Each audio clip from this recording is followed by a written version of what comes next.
Hello students, today I will be giving a presentation which will cover a brief description on the techniques of data collection, which is one of the modules of the research methodology. The subject research methodology is a part of BBA program and the paper is for the students of the 5th semester under the Maulana Abul Kalam Azad University of Technology. The materials for the paper will be covering all the topics as per the university syllabus, and the entire syllabus has been divided into 5 modules. The details of the modules or the chapters will be provided in the materials which will be available online.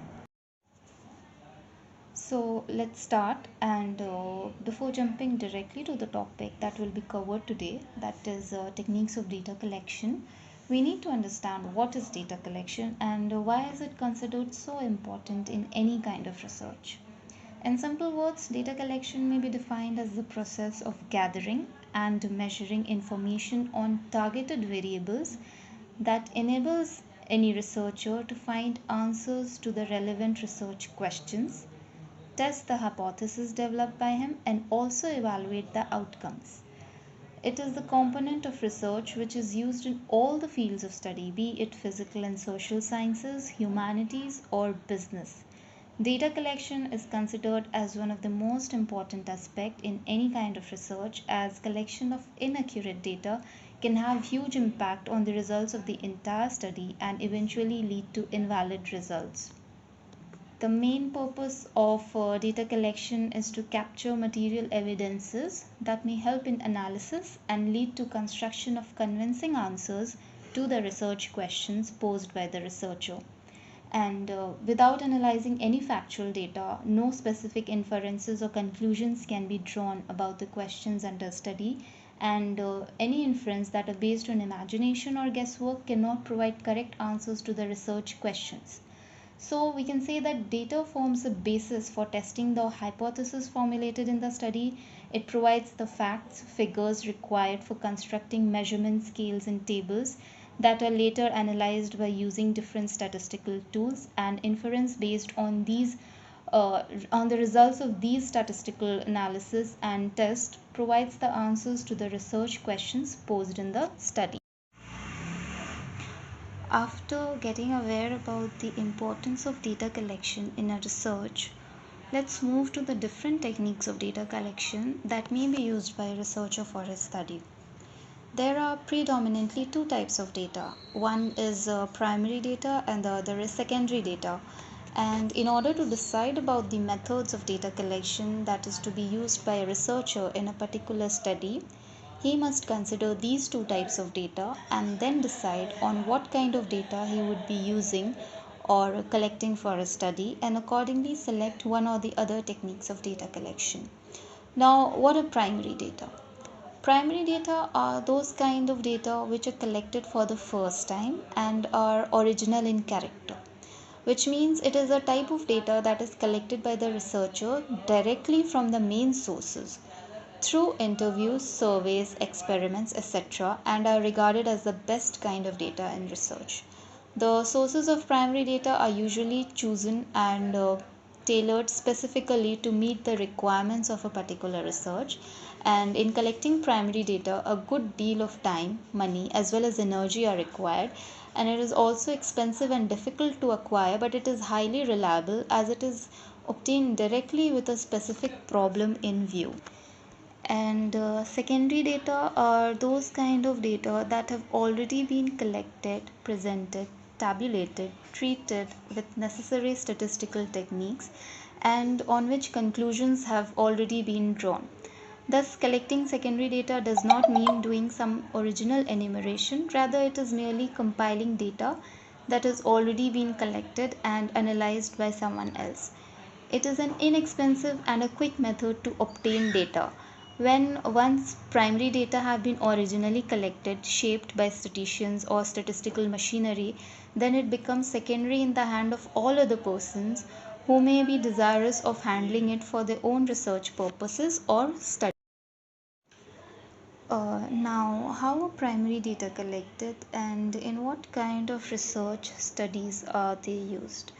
Primary data is collected during the course of any experimental research, And in case of any descriptive type of research, the data is collected by performing surveys like census survey and or a sample survey, either through observation or through direct communication with the respondents or through personal interviews. There are several methods of collecting primary data, particularly in surveys and descriptive researches.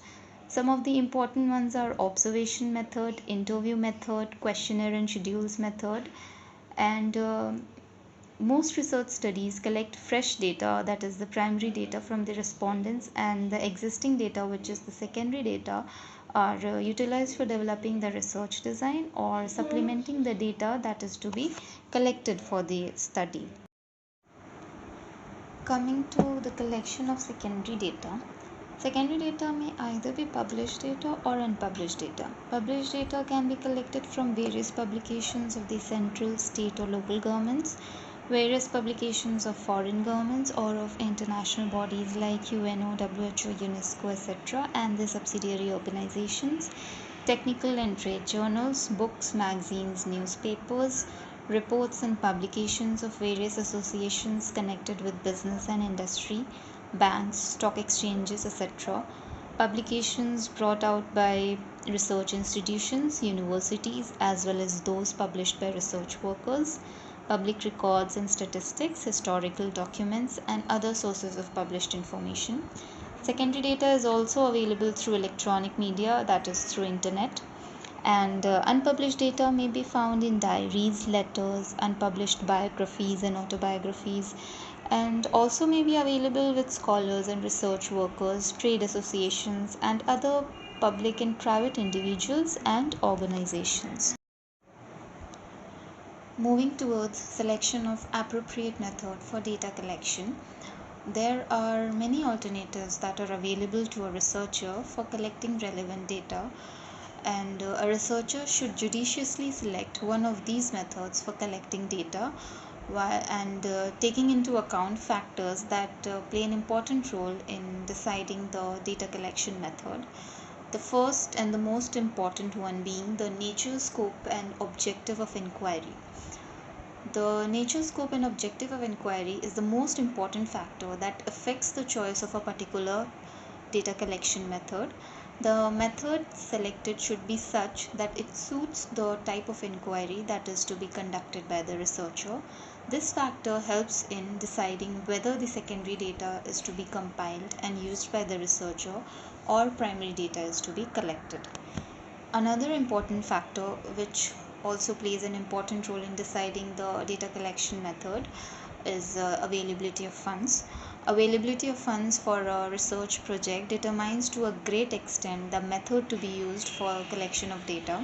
When funds at the disposal of the researcher are very limited, he will be selecting a comparatively cheaper method which may not be as efficient and effective as some other costly methods.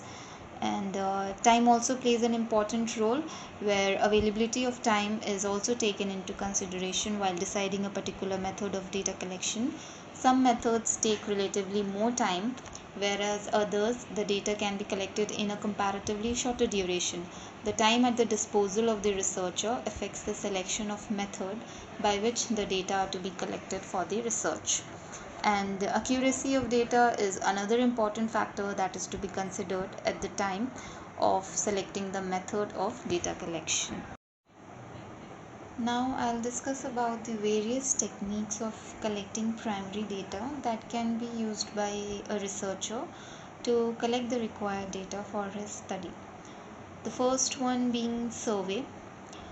Survey is a research method that involves the use of standardized questions or interviews to collect data about people and their preferences, their thoughts, and behaviors in a systematic manner.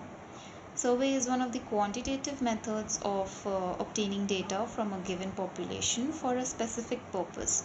In sample surveys, instead of collecting data from each and every individual, survey research draws a representative part of total population and collects information from it. Through survey method, one can obtain information from a considerably large population in a comprehensive manner. This method can be used for descriptive, exploratory, and explanatory research. This method is best suited for studies that have individual people as unit of analysis. Although other units of analysis such as groups, organizations are also studied using surveys, these studies often use a specific person from each unit as a proxy for that unit. Depending on how the data is collected, survey research can be divided into two broad categories, which is questionnaire surveys and interview surveys. The observation method of data collection is mostly used in behavioral science. It is all about collecting primary data by researchers' own direct observation of relevant people, their actions, and situations without directly asking from the respondents, and is most commonly used in qualitative research. In general, we all observe things around us, but this sort of observation is not a scientific observation. Observation becomes a scientific tool and a method of data collection for the researcher when it serves a formulated research purpose. It is systematically planned and recorded and is subjected to checks and controls on validity and reliability. One of the important aspects of observational technique is that it is possible to record the actual occurrence of social events. While many research techniques depend mainly, if not entirely, on recalling the past events, observational method yields data that are related to real life situations. Observation method can further be classified into different types like structured and unstructured observation. Structured observation are the type of observation where information are recorded carefully in a standardized manner. It is a planned observation of a phenomena and follows certain patterns, rules, and designs for the purpose what, how, and when to observe. Whereas unstructured observation is opposite to structured observation. It is non systematic and an unplanned observation. A researcher does not set any plan in advance, but he gets the information freely. There are no rules to be followed by the researcher in an unstructured observation. While structured observation is considered appropriate in descriptive studies, um, in exploratory studies, the observational procedure is most likely to be relatively unstructured. Another type of observation is participant observation. In this observation, the observer becomes a part of the phenomena or group which is observed, and he acts as both an observer and as a participant. He willingly mixes with the group and he performs his activities as an observer, not merely a participator. The observer observes by making himself more or less a member of the group that he is observing so that he can experience what the members of the group experience.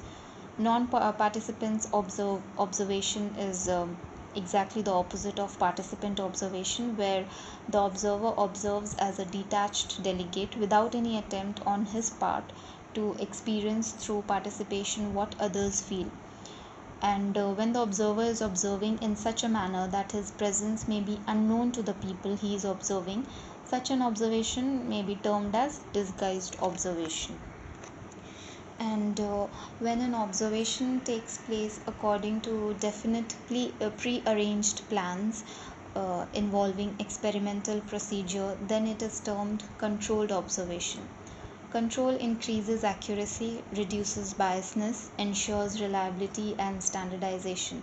Some of the devices that are used under control observations are observational plan, observational schedules, mechanical appliances like cameras, maps, films, videos, etc., team of observers, sociometric scale. Generally, controlled observations take place in various experiments that are carried out in a laboratory or under controlled conditions. The uncontrolled observation takes place in natural setting without the influence of external or outside control. Here the observer does not plan in advance and it is relatively related to day-to-day happenings and sociocultural problems. It studies some of our life situations. Questionnaire and schedule methods are the popular and most common methods for collecting primary data that is used in social research. Both the methods comprises of a list of questions that are arranged in a sequence pertaining to the investigation. The main difference between a questionnaire and a schedule is that while the former is filled in by the respondents, the latter is filled by the researcher or an enumerator. A questionnaire may be defined as a research instrument that consists of a set of questions intended to capture responses from the respondents in a standardized manner. Questions may be unstructured or structured. Unstructured questions ask respondents to provide a response in their own words, while structured questions ask respondents to select an answer from a given set of choices. Subjects' responses to individual questions on a structured questionnaire may be aggregated into a composite scale or an index for statistical analysis. Constructing a survey questionnaire is an art, and there are certain characteristics which need to be there for a questionnaire to be considered as a good questionnaire. Some of them are like the number of questions should be brief and limited as possible. Only relevant questions to the problem under investigation should be added. Then the questions should be simple, clear, and precise. The language should be very simple so that the respondents may easily understand. Directions should be clear and complete. Double negatives in questions should be avoided. Putting two questions in one question also should be avoided. Every question should seek to obtain only one specific information. It should be designed to collect information that can be used subsequently as data for analysis. It should consist of written list of questions. And a schedule is a list of questions which is used to collect data from the field. This is generally filled in by the researcher or the enumerator as discussed above. If the scope of the study is wide, then the researcher appoints people who are called enumerators for this purpose of collecting data. The enumerators go to the respondents, ask questions from the schedule in the order they are listed, and record the responses in the spaces meant for the answers in the schedule itself. Schedule are more useful in case when the informants are illiterates, because it is to be filled by the enumerator and not by the respondent himself, and the researcher can overcome the problem of non-response as enumerators go personally to obtain the data. Then however, it is very expensive and time consuming method, because appointing an enumerator, for that a researcher has to pay money, and also the enumerator has to be trained, so all this costs money to the researcher. As discussed above, questions may be unstructured or structured in a questionnaire. Unstructured questions ask respondents to provide the response in their own words, while structured questions ask respondents to select an answer from a given set of choices. So, responses to structured questions are captured using one of the following response formats. The first being dichotomous response, when respondents are asked to select one of the two possible choices, like true or false, yes or no, agree or disagree. Nominal responses, when respondents are presented with more than two unordered options, like what is your industry of employment, manufacturing or consumer, services or retail, education, healthcare, tourism and hospitality, or others. So these fall under the nominal responses. Ordinal responses are those when respondents have more than two ordered options, such as socioeconomic status, low income, middle income, high income. Interval level response, when respondents are presented with a 5-point or a 7-point Likert scale, semantic differential scale, or a Gutmann scale. For example, rate the facilities provided by a particular institution or a committee. very good, good, normal, bad, or very bad. Continuous response is when the respondents enter a continuous value with a meaningful 0 point, such as the age of their tenure in the firm. So these responses generally tend to be of fill in the blank type in the questionnaire. Another popular and most widely used method of primary data collection for research purposes is interview.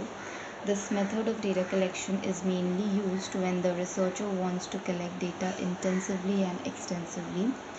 The main objective of conducting an interview is twofold. First, when the researcher wants to exchange ideas and experience, and second, when he wants to elicit information. Interview can be explained as a process which involves face-to-face verbal interchange which involves two people, that is the researcher, also known as interviewer, and the respondents, also known as interviewee, in order to gather an in-depth information on the research topic from the respondents. It involves not only conversation but also learning from respondents' gestures, facial expressions, and pauses, and his environment. It looks like a conversation taking place between the two, the researcher and the respondents, but in actual, the purpose of the conversation is quite specific, as normal conversations are unplanned, but interview involves conversations which are clearly thought out and planned. Interview method is useful when the topic of inquiry relates to issues that require complex questioning and considerable probing from the researcher side.